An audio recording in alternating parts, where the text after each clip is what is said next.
This is the Latrobe Valley, home to Australia's only brown coal-fired power stations. Jeff, Carol, and Mark Richards live here. Like many families in the area, they owe their livelihood to an industry that powered Victoria for generations. I've worked in the power station for most of my life, retired about 13 years ago, and it was a good life. Jeff and his wife, Carol, both worked for the State Electricity Commission, the now defunct government authority that managed Victoria's electricity production until the 1990s. My grandfather worked as a fitter and turner, and of course my husband ended up there and my eldest son ended up there. Carol's son, Mark, still works for Hazelwood Power Station in Morwell.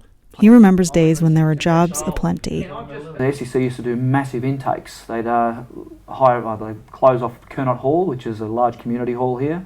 I'd take a guess, but Jimmy Barnes concerts used to be played there, so they'd hold thousands.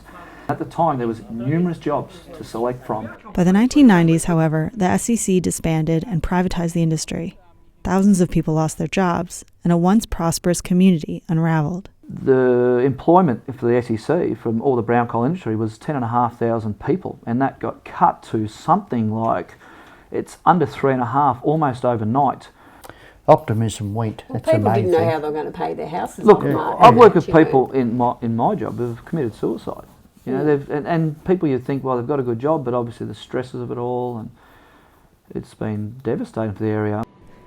Today, the Latrobe Valley is on the cusp of another change, in which power stations are likely to shut down to make way for cleaner sources of electricity. But what will this mean for the people who live there?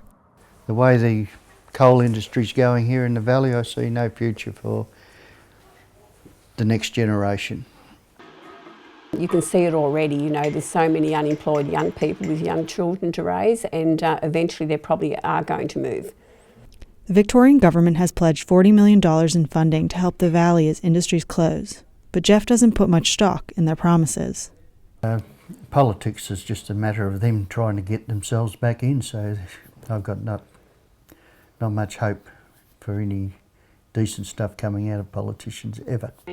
For Carol, it's an opportunity lost. There was always a future for the younger ones, and that's the problem I worry about now with my grandchildren, because I've got 4 grandsons and there's no traineeships anymore, no apprenticeships, so they're not going to have that, lucky chance like I had. This is Kate Stanton with The Citizen.